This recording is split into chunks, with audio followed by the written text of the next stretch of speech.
Gentlemen, you ready for a really, really good one? Imagine going through your life without arms. And I can tell you, when I was about 14 years old, I was out having lunch with my dad in a burger restaurant. So when I have a hamburger, let's imagine a universal hamburger, a Big Mac. So I can't hold on to a burger with both feet. I have to hang on with one foot because that's how I eat. So you got to squish it so that it fits between your toes. So you have to reach up and eat like this. And of course, the sauce makes your foot messy. And I'm 14 years old and I'm starting to get very insecure because I'm 14 years old. And a guy is looking across the restaurant at me in this town that I grew up in, had obviously no idea who I was. Looked like a stranger, giving me that look of, like someone might do, which, by the way, I acknowledge. It's a pretty gross thing to see somebody eat a burger with their feet. Anyway, I got upset. So I told my dad, I said to him, Dad, I'm sick and tired of this. There's a guy staring at me. And he kind of looked at me and he says, well, we're not going to talk about it in the restaurant, son. Why don't you just finish your burger and let's go home and we can have a chat. Anyway, I didn't want to have my burger. I was being a stubborn adolescent. So in those days, you didn't take your burger home. So I got shit for leaving my burger in the restaurant. When I got home, I went beating it down to the basement where I hung out with my drums and my music and my little safe zone. Slammed the door for effect. Who hasn't slammed a door in their lifetime, right? And waited to figure out what was going to happen next. But I remember sitting on the couch and just sobbing because I thought I was the ugliest thing that ever was born. Because, I started to like girls. I'm heterosexual. Nobody wanted to go out with me. It was like that insecure. Well, we all go through it. Anyway, my dad doesn't like that I slammed the door because we talked about temper when I was growing up. My dad didn't have one, but he didn't want me to have one. Came right, down, stomping down the stairs, sat down next to me on the couch, and he said, what are we going to do? And I said, I don't know. But Dad was a big man, but he was a very calm figure. And he says, so you're tired of people staring at you, huh? I said, yes. Okay. He says, here's the plan. Welcome to the podcast that guides men to demystify and develop their intuition. I'm your host, Doug Bites. Let's dig into the science and expand your horizons. A discussion around not taking things personally. And there's a really great book out, if any of you have ever heard of it, called The Four Agreements. And I can't remember the author's name right now, but some of the others might know. And just one little tiny excerpt from it. It says, whatever happens around you, don't take it personally. Nothing other people do is because of you. It's because of themselves. All people live in their own dream, in their own mind. They are in a completely different world from the one we live in. When we take something personally, we make the assumption that they know what is in our world, and we try to impose our world on their world. Even when a situation seems so personal, even if others insult you directly, it's nothing to do with you. What they say, what they do, and the opinions they give are according to the agreements they have in their own minds. So, that's just become a bit of a topic for me in the last week or so. So I just thought it might be something interesting that some of us would like to talk about or comment on. And just my comment on it is, this year, I've started going to the gym. And my wife has recently as well too.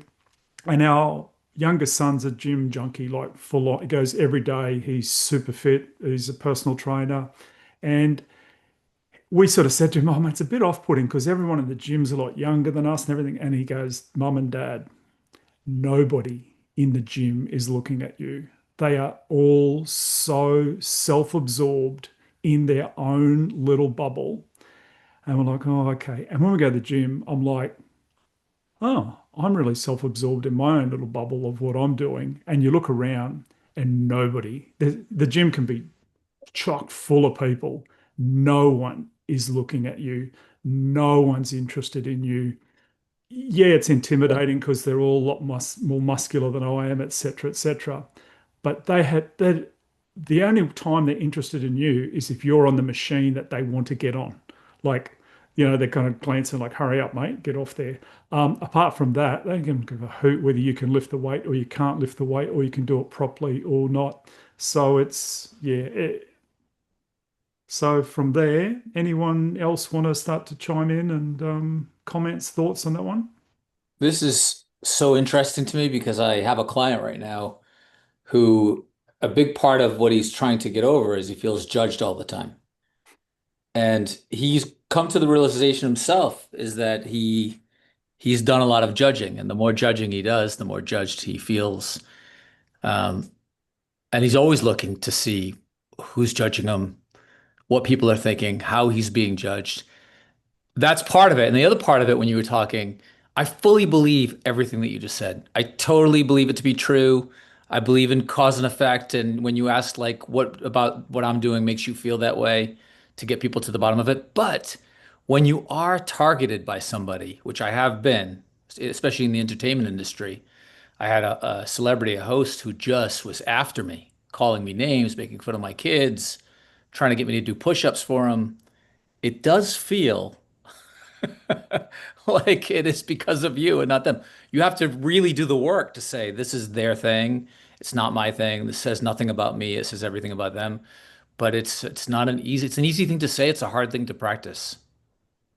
Yeah. Very hard, and that's why in this book there's four different agreements, and the author says, like you're never going to be perfect at even one of them all the time, but these are four things, and this is one thing, one of the four things that are important that we work on. Um, uh, how do I throw this out there? Okay. I love the idea of this, but to me, this seems like the social equivalent of abstinence training, where you, instead of teaching people to understand what they're perceiving or how to perceive each other, you just say, you just perceive yourself and stay in your own bubble and stay in your own lane. And that's a way of doing it, but like much like abstinence training is a way of sex education, I think we need to focus on the connectivity between different people and how we can look at each other and understand each other without judgment. Because that's the real thing, is if we remove judgment from everyone's vocabulary or everyone's perspective, that solves this problem as well. If you know that no one's judging you, then you don't have the issue. Right. So it's a way of it's a way of dealing with things, but I think it's a way of dealing with things in an isolationist viewpoint. But I guess if you're saying there, if we all stop judging each other, life would be a lot easier. Absolutely would be.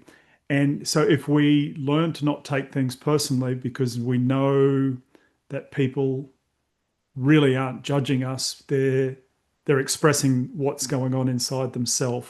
And it may seem like they're attacking us or making us feel small, etc. Well, the Yeah, so issue is, well, it's you're making it. It's about making it, instead of saying don't take anything personal, you should be saying don't judge other people, mm, yep. because then no one's putting anything out there to shoot. Like that's what I'm saying, is like it's only one half of the equation in my mind. Yeah, I It's think, the other yeah, half should be about what are you putting out there in form of judgment, because it should reflect what you want back. Honestly, what you want back. If you want no judgment back, how do you not judge in like people, per the golden rule? guys, if you're on a path of developing your intuition, and I know you are, that's why you're listening here, then the Neurovisor is a tool worth checking out. It uses light and sound to guide your brain into deeper states of awareness, helping you quiet the noise, tap into your inner knowing, and strengthen your intuitive muscle. And who doesn't want that? There's no pills, no fluff, just 11 minutes a day to reset your mind and reconnect with your instincts. I've bought myself one last Christmas and I've added it to my daily practice, and the shifts are real. This is not a paid ad, but if you use the link in the show notes for more information, I do receive a small percentage of the purchase price. I highly recommend you check it out. I think you can kind of flip that both ways, and I do agree that both sides of that coin are very important to discuss. But you, a lot of people are going to take things personally that others say. A lot of people also can't get their mind wrapped around the idea of not being judgmental toward other people. So both, you're right, both issues do need to be dealt with, but it's kind of, I don't know. I don't know if you can address one without the other, because it's I agree, we should all be nice to each other. We need to, societally, we need to stop being dicks to other people for no reason at all. And a lot of people are. And we don't need to be judging people. We don't need to be cruel to other people.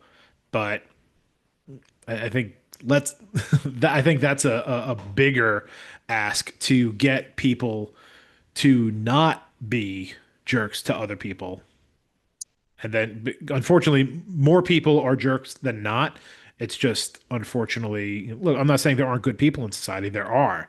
This room right here is filled with them, but there are also assholes out there. And there are people who don't really care if you Well, take it personally or you don't. can I They're just just point going something? to, sure. Subtlety in what you just said. More people are assholes than not. That is actually like that's a 51-49 judgment. But if we switch that just like there, it's like more people are good than not. Yeah. Like those are the subtle moments. Mm. Sorry. Yeah, no, you're not. No, you're not wrong. I want to believe that more people are good than not, and every time I log into social media, I kind of see the opposite. Well, let's hope that on social media, most of them are bots and not real actual human beings. Fingers crossed. Not saying they are, but you never know. Let's hope so. There, I no, yeah, no, I agree with everybody. Hey, But I think a gentlemen, lot you of it, ready? Gentlemen, you ready for a really, really good one? Hope All you're wrong. wise. Some of you have seen me before. Again, I think it's one person hasn't. But let's not. This isn't about me specifically, but it is. There's that 59-41 thing. Imagine going through your life without arms. I carry around with me a gigantic filter for people. It has been one of the most profound things of my entire life for over 60 years. Of course, I didn't get it when I was a little tiny boy, but as I grew up and understood, and I'm going to share a really fast anecdote that is part of my speaking world. I don't tell it to adults ever, it seems, but I think the day I got this and started going in a totally different direction coincided with adolescence. And I'm going to offer a suggestion for when my story is done that we maybe think about the adolescent effect on adult life forever and what it does to human beings' egos. And some people are extremely confident in themselves, which means that they are either judges or not. But I would submit to you that the problem in society is totally lack of confidence, insecurity, and therefore we put up these curtains around us and we peer through to see who's looking. And I can tell you when I was about 14 years old, I was out having lunch with my dad in a burger restaurant. In Canada, it's called A&W. You have them in the States, but it's a little different in Canada.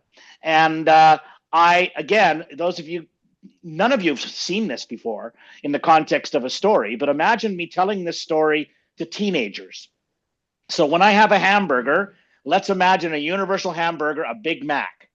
So I can't hold on to a burger with both feet. I have to hang on with one foot because that's how I eat. So you got to squish it so that it fits between your toes. So you have to reach up and eat like this. And of course, the sauce makes your foot messy. So I actually do this in my talk, okay? But don't let me get ahead of it for a second. So I'm out having lunch with my dad and I'm having a burger and I'm 14 years old and I'm starting to get very insecure because I'm 14 years old. And a guy is looking across the restaurant at me in this town that I grew up in, had obviously no idea who I was, looked like a stranger, giving me that look of, like someone might do, which, by the way, I acknowledge. It's a pretty gross thing to see somebody eat a burger with their feet. Anyway, I got upset. So I told my dad, who was an ex-professional heavyweight boxer and a very big, strong man, kind of my hero, right? I said to him, Dad, I'm sick and tired of this. What? There's a guy staring at me. And he kind of looked at me and he says, well, we're not going to talk about it in the restaurant, son. Why don't you just finish your burger and let's go home and we can have a chat. Anyway, I didn't want to have my burger. I was being a stubborn adolescent. So in those days, you didn't take your burger home like you do now, right? So I got shit for leaving my burger in the restaurant. When I got home, I went beating it down to the basement where I hung out with my drums and my music and my little safe zone, slammed the door for effect, who hasn't slammed a door in their lifetime, right? And waited to figure out what was going to happen next. But I remember sitting on the couch and just sobbing because I thought I was the ugliest thing that ever was born. because, I started to like girls. I'm heterosexual. Nobody wanted to go out with me. It was like that insecure. Well, we all go through it. Anyway, my dad doesn't like that I slammed the door because we talked about temper when I was growing up. My dad didn't have one, but he didn't want me to have one. Came right, down, stomping down the stairs, sat down next to me on the couch, and he said, "What are we going to do?" And I said, "I don't know." But Dad was a big man, but he was a very calm figure. And he says, "So, you're tired of people staring at you, huh?" I said, "Yes." Okay, he says, "Here's the plan. Plan A, you never leave the house again. You stay in the basement. There's a bathroom down here. You can sleep on the couch. Your mother can throw toast down to you every couple of days so you don't starve. And you'll never have to deal with anybody looking at you with an awkward look for the rest of your life. How does that sound?" And I looked at Dad, of course. I said, "That sounds stupid." He goes, "Right, because almost everybody in the world is stupid. The way to make people not be stupid is to teach them. And the way you do that is to not hide in your basement. The way you do that is to go out in public, go out into a burger restaurant, and the next time someone does that to you, I would suggest you put your burger down and you wave." And that's the story. And of course, with the story for teenagers, they say, "Oh, and by the way, when I was finished my burger, of course I had to lick off the toes," right? So there are so many stories like that happen in real life. When I started dating my wife, one of the first things we did was go out for ribs. I thought, if she's going to be able to tolerate this, I've got to keep her. So in other words, this is a very, very personal story, which I don't know if there's connectivity, but I can tell you that my experience has been most people are good. I love that, Alvin. You take your wife to be out on a date and you go for ribs. Like I've only had ribs a couple of times, and like one of the messiest. I don't like to eat messy food, so that's why I stopped eating them. I cannot imagine. But like, you've taken her right there to the ultimate. Could have test. been worse. It Yeah. could have been spaghetti bolognese, Al. Yeah. But, it's an interesting point of view. And again, that's 1974, that origin story. So it was way ahead of the internet. So nobody had the knowledge like we have now. But I would agree with you, Nick, about the whole social media thing. If you want proof of insecurity, just go to social media. But I also think, too, when we have something bad happen, let's just take an example of, one of my favorite examples is New York 9/11. Changed the city, it changed America, and it changed the world. It didn't just do a terrorist change. It made people reevaluate the way they treat each other. I've often found New York to be an incredibly fascinating place because I thought everybody there was rude, but that has not been my experience. My experience in New York has been everybody that I encounter there, and my experience has been nice to me in a New York kind of way. But you know what I mean? I just think that this is a very interesting topic, Doug. It truly is. I'm glad you brought it up, and I'll shut up because I want to hear what everybody I can thinks tell you about from New this. York, Alvin, we are so focused on what we're doing when we're walking down the Yeah. street that we seem shut off. But the second that somebody needs something, like when there was a blackout, Yep. the whole entire city shut down and homeless people were directing traffic. Everybody comes together like that. Yeah. When 9/11 happened, the lines were so long to give blood or to donate money to the fire station. You had to wait in line 3 hours just to be turned away that they didn't need blood at that point. So we do step up when we're needed, but I think people misinterpret you have to shut off. It's too busy. New York is too busy to have the switch on all the time. You have to walk down the street and be shut off and turn it back on when you're ready. Rich, I can completely agree with you. Growing up on Long Island, so basically living right in the shadow of New York City, I spent the first 40 years of my life there, and you're 100% right. New Yorkers are assholes, and New Yorkers are the best people in the world. We don't want to get involved in everybody's business all the time and I've spent a lot of time in New York City. When we're walking down the street, we got a destination, we just want to go. We just want to get there, want to do what we need to do. And if we have to interact with somebody along the way, we will. But when there's a need to, especially when there's a crisis, I'm not trying to disrespect any other city or state or country, but yeah, I mean, having lived there and seeing, I was supposed to be at the Twin Towers that morning. So you can imagine the shit that I went through for months afterwards, just dealing with that. But seeing everybody, I mean, I had friends who were NYPD, and my cousin was FDNY. In fact, that was my cousin's first day on the job in FDNY. He was supposed to start, I think, like that Friday or something, but when that happened, like he had just graduated the academy, and all of a sudden everybody's like, "All right, everybody in." It was the worst day ever, at least in my lifetime. And at the same time, seeing how everybody came together, it definitely restored some faith in humanity. And honestly, I wish it had lasted a little bit longer. As a former New Yorker, it's good to hear some of the New York guys and people saying some nice things about New York. Where on the island you from? Originally, Shirley, Suffolk County, Sir, okay. exit 68 on the Long Island Expressway. Yeah, by like out near Riverhead and right? Yep. Riverhead's Yeah. about probably 15 minutes or so further, but yeah, pretty close. Yeah. See, that's another thing. When you live on Long Island, or you know Long Island, you just say the exit number on the Long Island Expressway, and everybody knows what you're talking about. And meanwhile, anybody else is like, "What?" That's awesome. I would add, and I think I talked about this with Doug when we did the pod together, just to share a little different perspective, which was not part of my life when I was living in New York as a trial attorney, and my life has become completely different. The path over these last probably 10 years, which has really been consumed by psychedelics and my own journey in plant medicine. And the thing that drove me to it was an experience that filled me with total rage and anger. And that's the purpose that I had intended to address when I went in for my first ayahuasca journey. And in that journey and those subsequent, I have been able to literally feel the feelings of people that I had been very adverse to, and in a way that is so visceral that you can't really explain it in only a way that a psychedelic experience could offer.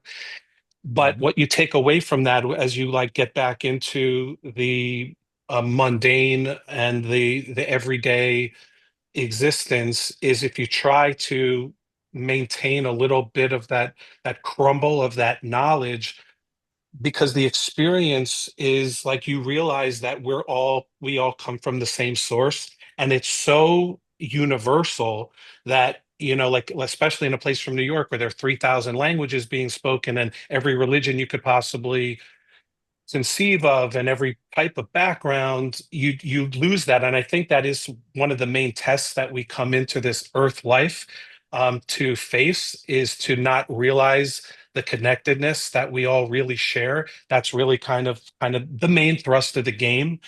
And so when you get the experience and the chance to actually feel that, and you realize I have felt the pain that others are going through that has caused them um, to try to take that out on me and hurt me the way they've been hurt. And so it doesn't always work, but when you kind of can settle in and take a moment of pause and realize to try to harken back to that, we are the same. And so anything you inflict on someone else is actually self-harm. And when you harbor that kind of anger, you're actually doing that to yourself. And so I think that kind of realization has been very effective in my life in being able to put that aside a little bit and then just see that from a different perspective. And so I attribute that to my plant medicine experience. Beautiful. Yeah, You That's know, that's awesome. well said. Josh, did you want to chip anything in? I was just thinking about how, when I was a kid, when my brother would call me names or something, the retort would always be, "I know you are, but what am I?" And then we'd get into a feedback loop forever of him calling me the same name. But anyway, just all this talk of judgment and bouncing energy back and forth and everything put me into a memory zone there. No, it's I just want to say thanks for hosting this, Doug. I learn so much from everybody here every time I come to one of these. some amazing storytellers and sharers of knowledge here. Thanks for having me. It's exactly what I'd always hoped it would be for the last 18 months, bringing you guys together, getting so many different viewpoints on the same thing and how we all see it differently. It's just, and it, like I said, Josh, it just, it's so helpful seeing it. And David saying he's felt other people's pain, people who had hurt him. Now he's feeling how they were hurt, why they were hurt, Stefan's view on different angles and everything. What about you, Phil? What do you got to chip in? Yeah, look, Al hit it straight on the head. He took the words, out of my mouth. Insecurity with, when it comes to people judging you, that they're insecure. And I think the less insecure you are, the less you notice, people judging you. Everyone's going to have a perception, whether I get up at 4 a.m. in the morning to go and train, someone might see, my car going out the driveway. If I come home in the middle of the day, they're going to have a perception about me. If I come home late in the evening, they're going to have a perception about me. If I'm training in the rain, they're going to have a perception about me, like I'm a little bit bent, But, I don't stop to think about, what their perception of me might be, because I'm so overjoyed of the people that I do have in my corner, and we motivate each other, just like this ensemble of great people here this morning. And yesterday morning I got a text message from Trinus, and then I got a text, a phone call from Gary Wise, wanting to know how I'm going with my recovery, what I'm up to. And I just turned around with my back to the ocean and took a photo of myself with the ocean as a backdrop and sent it to Trinus, because he said, "I hope you're getting after it, my brother." And I said, "What does this look like, Trinus?" Like, yes, I fucking am, And I love these blokes, here, other blokes that have been here that, like I spoke to yesterday, like Trinus and Gary. I'm looking at Al laughing his head off, and I didn't know that his dad was a boxer as well. So, Al, you and I join now at the hip, baby. We're twins.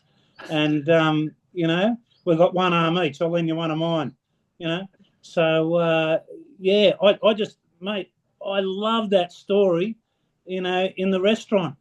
I just thought, it was an absolute classic. And, people are just, people are pricks, people are pricks, and just worry about what you're doing.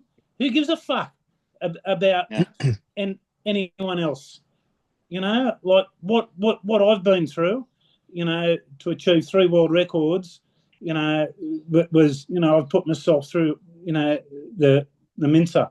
And, I was only thinking about some of the things this morning, and after losing Dad after my first, and then, not wanting to continue with anything after that, we find a way to pick ourselves up. And when we pick ourselves up, we've got to have zero fucks about what anyone else thinks about us, So their judgment, as cliche as it sounds, is none of my business, And there's always going to be people, they're always going to have a perception about you, Like if I turn up to a semi-formal function in thongs, they're going to have a perception about you. So I just turn around and just go, "Oh, Josh, sorry, I must have read it wrong. I thought it was a beach party theme," Yeah, and you're going to share those pictures, right? Fuck yeah, and I just look, at everything that everyone's doing, what Nick's doing, for Gabby Petito and the family, and the interviews that he does, and how sensitive he has to be around, the interviews that he does with people, and I just think, I try and be myself with other people, as gentle as I would like people to be with me. And, the only thing that I might judge other people of is that perhaps they've got something going on I know nothing about. So be gentle with them, And, most of the times people do. And I think they that they respond to your softness, you know, toward them. And you know, so I just try and tread softly, you know, wherever I go, figuratively, you know, and physically. And that's, you know, sort of my MO through life, and it holds me in good stead, because, you know, I don't ruffle any feathers, and I don't want to. I just want to be left alone and just do what I do, and do it well, and fuck them all, you know. The I love it. the no fucks given principle is something I definitely live by too, Phil. Yeah, 100%, There's a baby. magic to it. It's a form of surrender, really, when you think about it, Yeah. and all the magic happens when you're in that surrender state. So Yeah. yeah, we swear by it in remote viewing too. It's like, if as soon as you're giving a fuck about whatever it is you're trying to perceive, it's gonna go sideways on you. You gotta just let it flow. Yeah, I've got enough problem navigating, you know, myself, let alone, you know, Yeah. given a worry about, you know, having a perception about anyone else or anything else. You know? In musing, we've discovered that the giving a fuck model really needs to happen a lot in art, because a lot of my clients, once they try and monetize their art, then they have to give a different fuck about it, Yep. because then they have to care about other people's fucks, and then that destroys the joy of it. So they have to somehow still monetize, but still find the joy of the process by not giving a fuck. And yeah, it's just one of those Alvin looks like freaks. he could say something very succinct at this moment.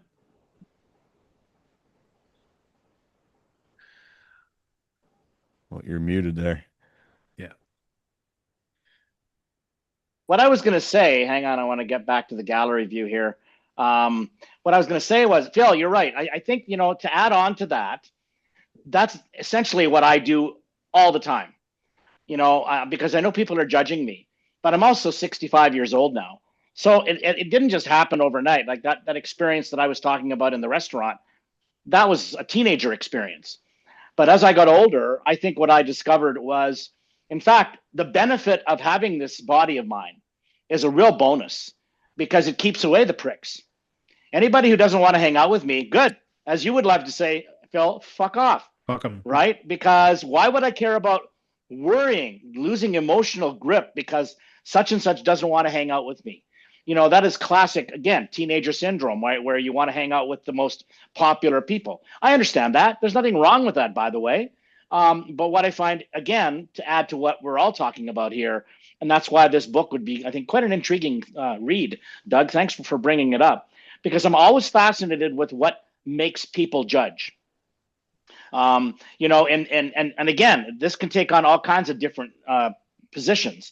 I was fascinated though with one comment that you had, Phil, and I want to, again, I don't want to make this about you. How do you separate the violence of boxing with the sort of the cool funk you have as a human being? That's what my dad was too, because he always described boxing as a sport. Boxing's not a lifestyle, right? It's a sport. You get in the ring, you play your sport. When you're done, you shower and get changed. But he doesn't walk around looking for fights with people in restaurants who stare at their child. And that was what really taught me and I'll just say it, that's what taught me to be a man, was not how violent you can be, but how non-violent you can be. That would be what I'd add. Yeah, because boxing's an art. It's chess at 100 miles an hour. So it's a beautiful art form, and it's like meditation in movement. And so, you know, that's how I picture it. And I picture it, you know, with me, you know, basically, as Ali would say, flat like a butterfly and sting like a bee. So, you know, I'm dancing. It's my time on the stage, my time to perform. Just like an artist getting up and playing guitar on stage, or, you know, having the spotlight over, you know, the guy playing the saxophone. He's showing, you know, what he can do. Yeah, and I'm out there, playing chess at 100 miles an hour, and yeah, it's that's against someone that's trained to the same caliber as me. It's not about me going to the street and doing something. And look, I can't even remember that. You know, when I had a street fight, it was probably a scuffle in school. So there you go.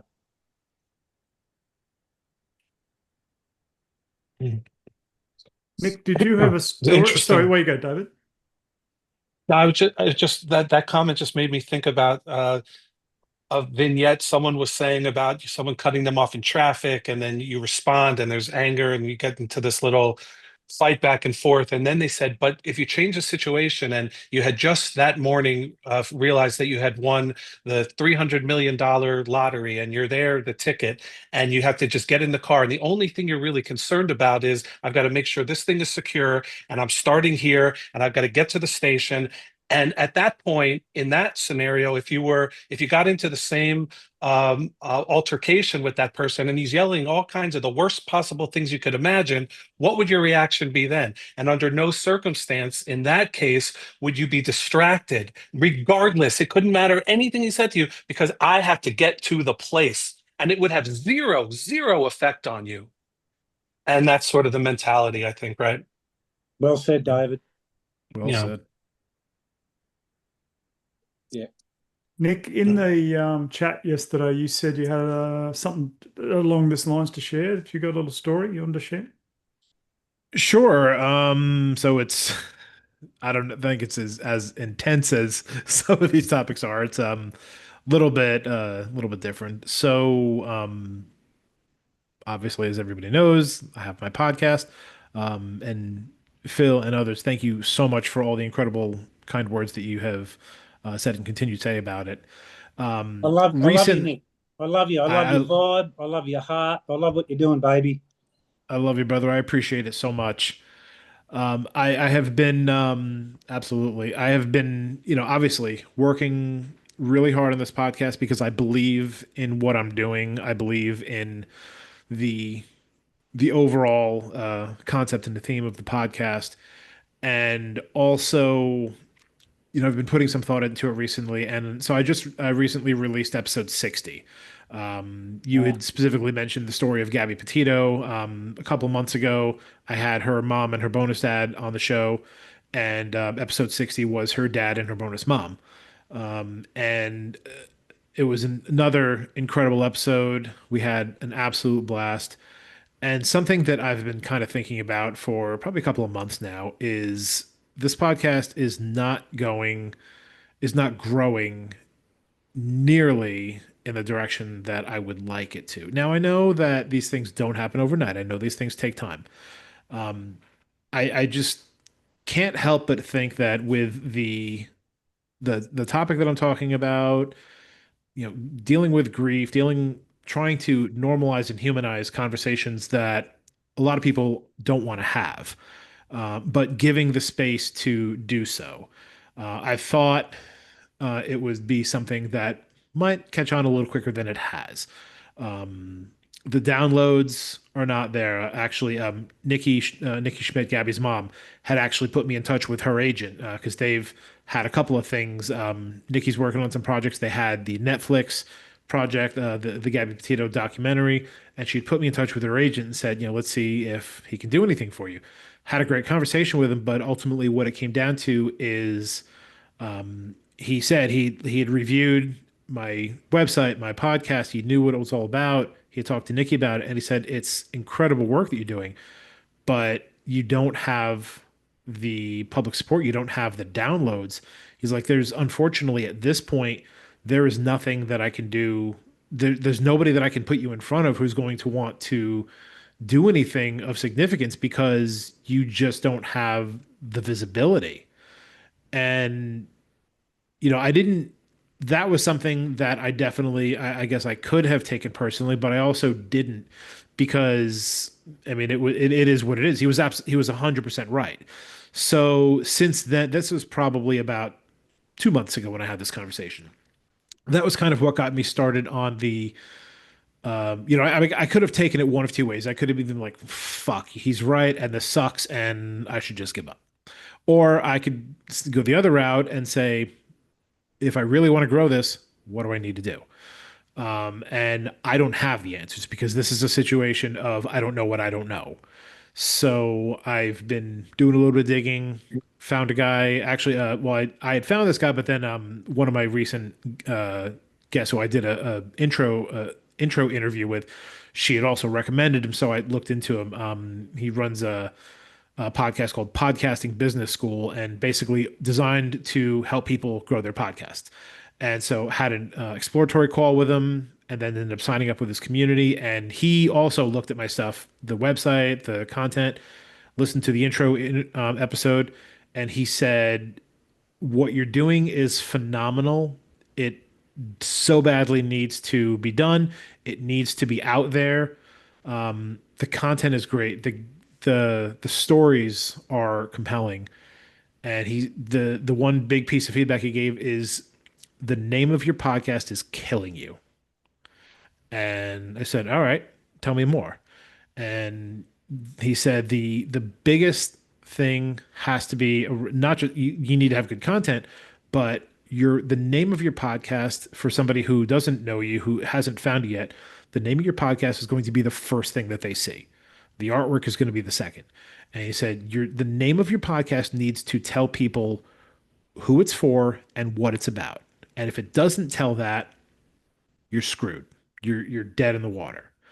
And thought about it and realized he's absolutely right.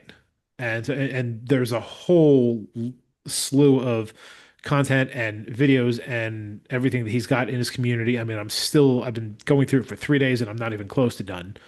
And this is the reason why I thought of this, is because this feedback is, I mean, I found it to be very valuable feedback. It could also, for someone who is trying to do something significant in podcasting. Look, I know I'm not going to be the next Dax Shepard or the next Joe Rogan. I'm not trying to be.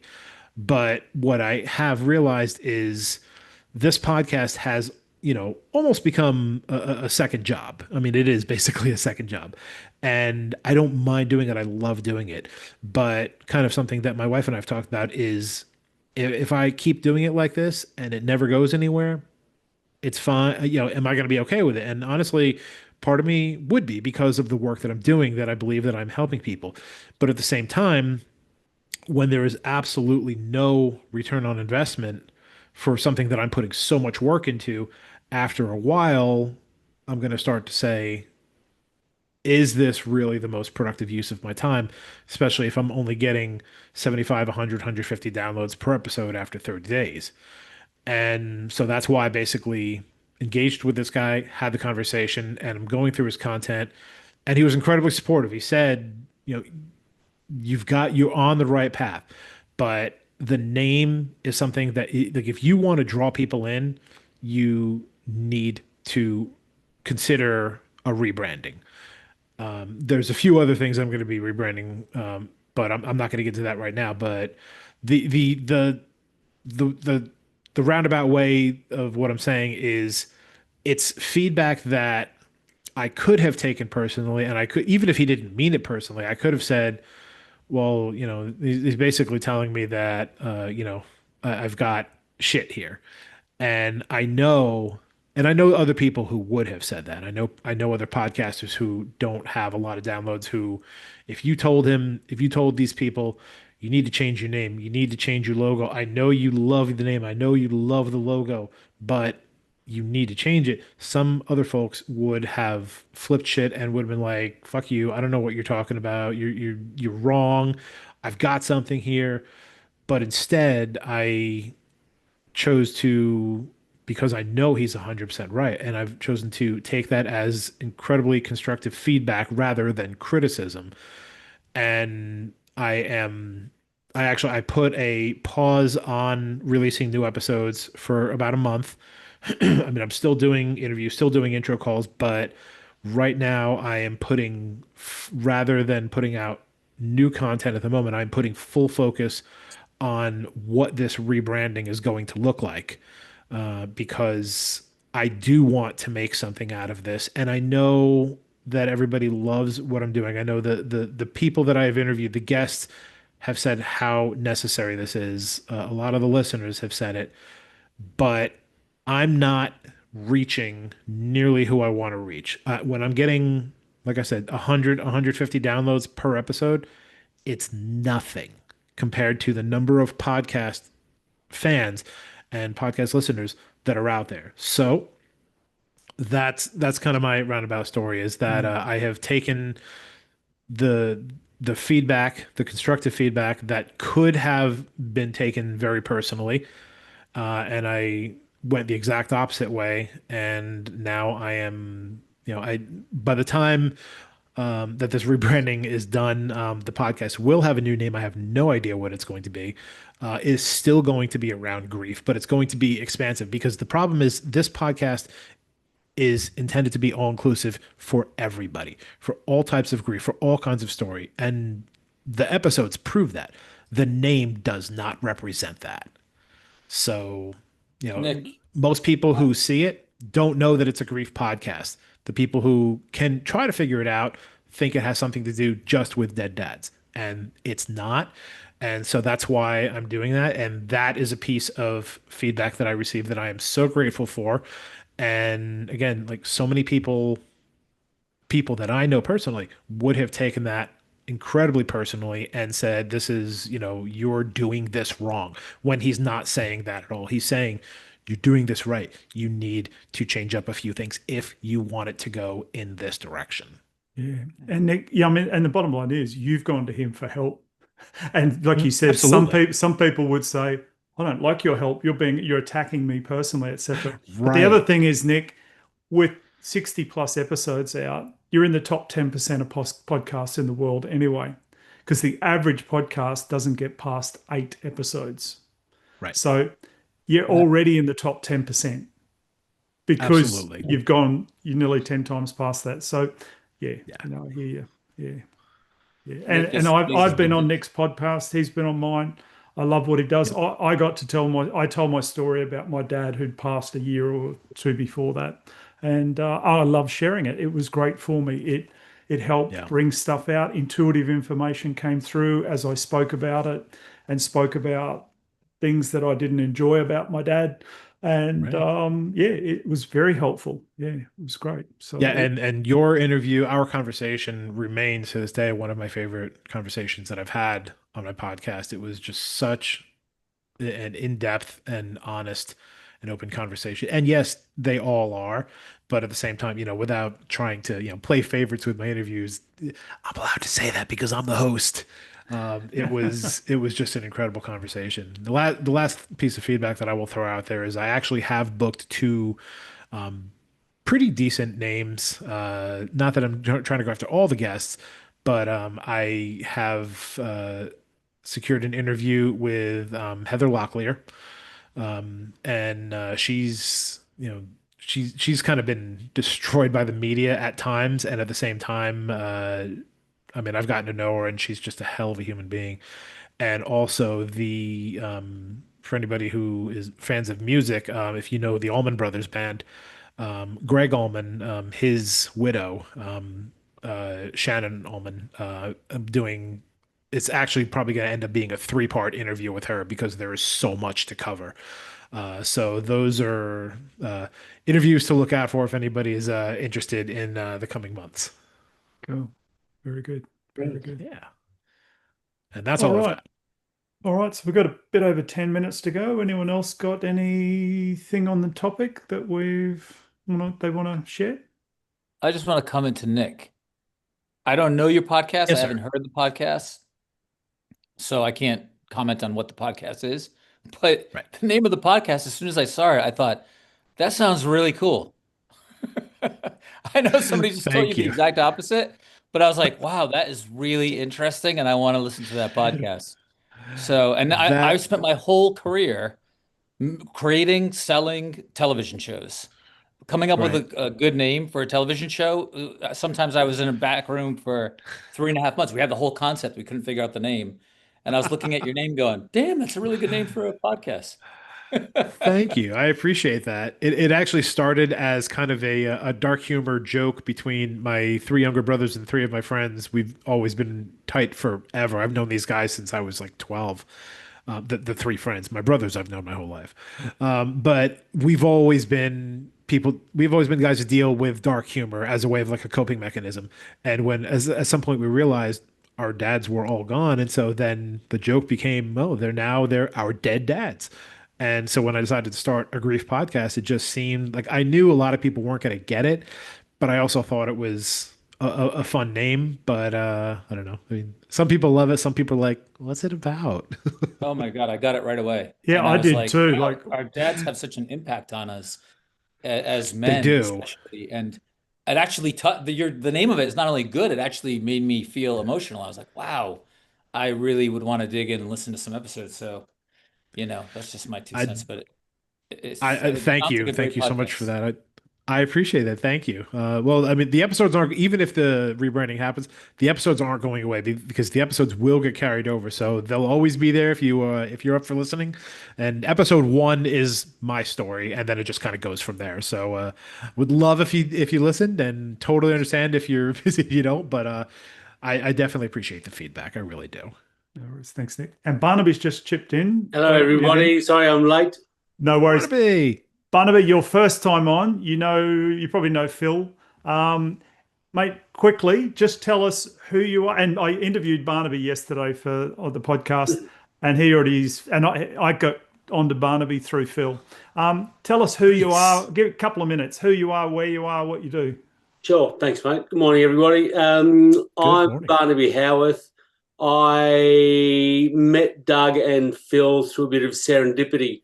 So my story, I had a stroke when I was 25 after getting diabetes at 14 and then playing for the Sydney Swans at 18.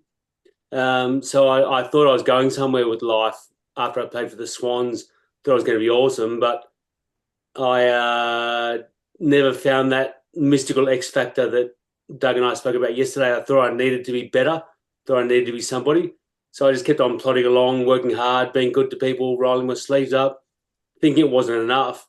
But then I had my stroke, and that's literally all I did during my rehab.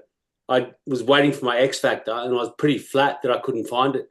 But I just kept on working hard, being good to the people around me, and it's all those seeds of small goodness that I'd planted in the world of my first 25 years that have come to get me through my life's challenges. So I lost my first wife to breast cancer when I was in my mid-30s. And then same thing, just kept on working hard, being good to people. But by this stage, I'd realised that that's all there is to life. There is no mystical X factor or magic bullet or mystical superpower. So I just kept on doing that. I've since made an AFL comeback to play 4 more games after my stroke to reach my 100th game. I interviewed Adam Goods on my podcast. I started a podcast 10 years ago called Everyday Greatness, and I had no idea what I was doing. So I just asked the good people I'd met years before. And when I played at the Swans, it was Goodsy's first year. So I had him. Just to interrupt there, Barnaby, Yep. You've only got Phil and I from Australia. The rest are from North America or Canada. Right. AFL's a bigger, and he was just interviewed the Australian of the Year. Wow. Yeah, sorry. AFL is basically our version of your American football, just the professional sports. One guy I played with in '98 went on to become, in my eyes, the greatest player in the game, and also won the 2014 Australian of the Year award. So I interviewed him, interviewed a couple of ex-Swans players, CEO of the Swans, a sports journalist, Tracy Holmes, and last year, the Governor-General of Australia invited herself onto the show. I'd interviewed her on episode 1 before she was Governor-General. I asked her to come on, and we had a really nice conversation, really nice human conversation. She'd done some big things in business, and I asked her what the proudest thing she'd done was. She said, I think I'm a good mum. So that blew me away. So when we ran into each other last year at an event, this time she was the Governor-General, and she came up to me and said, you and I need to do another interview. I just laughed and said, that'd be cool, but you're a bit busy these days. She said, no, I'll make it happen. We'll do it at Admiralty House, her residence in Sydney. So at the dining table where King Charles and Queen Camilla sat for dinner, literally weeks before, I sat there with the Governor-General of Australia and interviewed her on the Everyday Greatness podcast, which was incredible. And a Governor-General back in 1975 sacked the Prime Minister of Australia. So that's the sort of political power this person has. Yeah. Wow. So it was very cool. And now I'm a keynote speaker, resilience coach, and still hosting Everyday Greatness. And I feel like, excuse me, I feel like I'm offering a real point of difference in a really competitive marketplace, where I just don't try and tell people they need to find something external, something better than they are. I just reassure them that who they are right now is good enough, and they've just got to trust themselves and put their nose to the grindstone, roll their sleeves up, and just keep working hard and having faith that it'll all work out. And that's about me. And Barnaby Well, clearly- specializes in not being a dickhead. Well, Barnaby, clearly your podcast is terrible if you have the Governor General just inviting herself onto your show. I mean, God, talk about problems to have. Yeah. And so, Barnaby, how long has your That's podcast amazing. been going? Over 10 years. There you go, Nick. It's just made a life of its own, mate. I asked a few people to come on, just people I knew, like Adam Goods, the Australian of the Year, Sam Mostyn before she was the Governor General, and just people I knew. So they all came on, and then the more big names come on, the more other big names go, oh, shit, this is fair income. I'll come on as well. Yeah. And then the Governor General of Australia invites herself on, which was pretty selfish. Yeah. And Nick, we were just before you came on, Barnaby. Nick was talking about his podcast, which has been going for what, probably 18 months, 2 years, Nick, or I'm not sure, or a year, I don't know. Yeah, closing in on 1.5 years at this point. And he was sort of sharing his internal issues with, he wants more downloads, he wants it to grow more. Yeah. And then Barnaby comes on and goes, oh yeah, mine's been going for 10 years. It's like, yeah. And I get it. Mine's been going for about 3.5 years. And I get it. So it's like, it's a time thing. Yeah. But Nick, how do we not take this personal? Don't take this personal at all. This is not personal. It's not about you. It's about podcasts in general. I don't live in Australia, so therefore I'm not taking it personal because I don't have access to the Governor General of Australia. If Barnaby wanted to, give a reference and maybe make a connection, but then she says, fuck him, I don't know who this guy is, and I'm not going to go on his podcast. Well, then I'll be like, all right, well, then I'm pathetic. No, I'm totally kidding. I'm not going to be like that at all. Yeah, that's the only thing holding you back. You don't live in Australia. Well, see, there you go. All right, you know what? Let me go talk to my wife about moving to Australia. I'm pretty sure it'll be an easy sell at this point. Yeah, I've found, Nick, the biggest challenge I have with my podcast is that I just flat out sound boring. So after my stroke, my speed of thinking and translating that into like getting it out of my mouth is a struggle. So when I'm on my podcast, I literally sound like a robot. I listen back to my episodes and I bore myself. I'm like, this is horrible. But they're so meaningful. Like your podcast, Doug, like Intuitive Conversations. They're long form conversations with important people who have important things to say about the world. So I've had offers to do more punchy, short term, promotable, exciting stuff.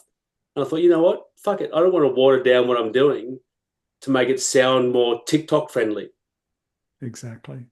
Yeah, and I do interview very important people, and like here's 8 of them sitting. I'm looking at 8 of them right now. That's right. Yeah, That's right. No, you're right. You're right. You've got to be Barnaby. You've got to be who you are. Yeah, exactly. Yeah. So one of the girls I interviewed was a young diabetic girl who isn't anybody. She's just a Harry Sack of Rolls, and she told me that when she was diagnosed with diabetes, her confidence just fell off a cliff, and she was getting bullied at school and was so flat, she'd considered taking her own life. But then she got up one night in a pub on a cruise ship and tried karaoke because she used to sing all the time before diabetes, but it just flat out stopped because she didn't know she'd be any good. Got up, gave it a crack, and happened to be an awesome singer. Like, she's got a really beautiful voice, and her life has just turned around. She's now got a little baby, and she's married, and she's just the happiest Joe bag of donuts you've ever seen. And she's a Neville nobody, but that to me was probably the most important interview I'd done. Just a real human being that was scared, gave something a crack, and is now living a really happy, fulfilled life. And I love, Barnaby, you've just given these the rest of, like, not Phil and I, but a bit of a culture lesson in Aussie lingo. I love it. I miss it all the time. Sorry, Harry sack of what? Harry sack of rolls. Actually, Harry sack of rolls. Harry sack of rolls. I have never heard that. I got that one with me. I got that saying, that and Joe Bag of Donuts, from an American bloke. It was a guy who played basketball in the States, Steve Carfino, and he moved out to Australia to play basketball with the Sydney Kings. And he used to be good friends with my brother, and we'd go out and have a coffee. And he's like, "Oh, look at this Joe Bag of Donuts." And I used to piss myself laughing. I thought it was awesome. So you thought you were giving them some American terminology they'd understand.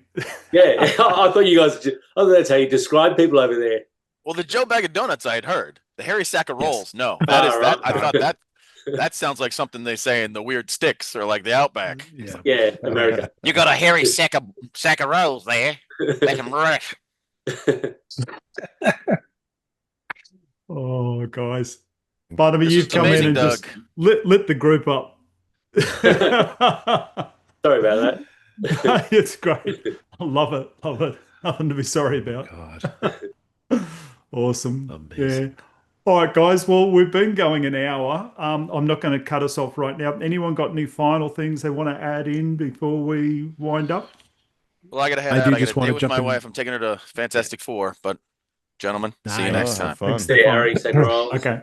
Hey guys, I actually do have to jump off as well. I got to have dinner, and then I've got a call, an intro call after that. So I hate to bail early, but guys, it was amazing seeing you all again.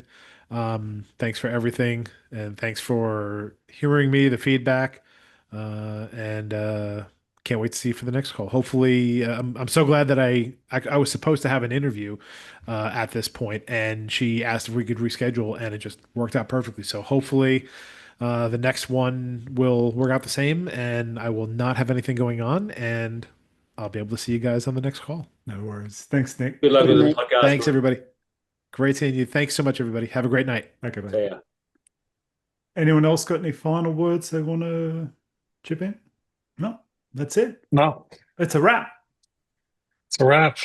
Excellent. Another great show. Right, hey, Nick. Nice to see you guys. Barnaby. Yes, mate. I just want to. You haven't met me yet. I'm sorry, man. I'm sorry. Yeah, way you go. It's all right. Go. It's all right. I got to go too because it's feeding the doggy time, and he actually looks pretty laid back right now. But once his stomach clock goes off, things go a little bit animal oriented here between the cat and the dog. I'm not going to give you the long story, Barnaby, but look up aldenlaw.com. Yeah. My name simply. I heard your podcast interview with Doug. I listened to that. So why I'm telling you is, I'm just going to put it out there. Give me a call or give me an email or send me a note. I think we'd be a good topic for your show. Whole thing, my new trademark is called "Step Into Your Greatness." Oh, right. There you go. And it's the same context. Not to get all commercial here and big.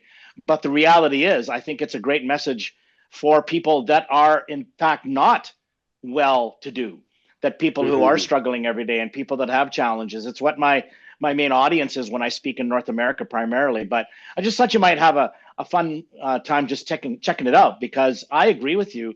The context of what you're talking about as we finish this off, because you weren't on earlier, was just talking about the way that we all perceive ourselves. And I think those messages made my career by telling people life without arms is not that bad. And it makes people reevaluate what they bitch and complain about, So at the end of the day, we've all got a hairy bag of rolls, I guess.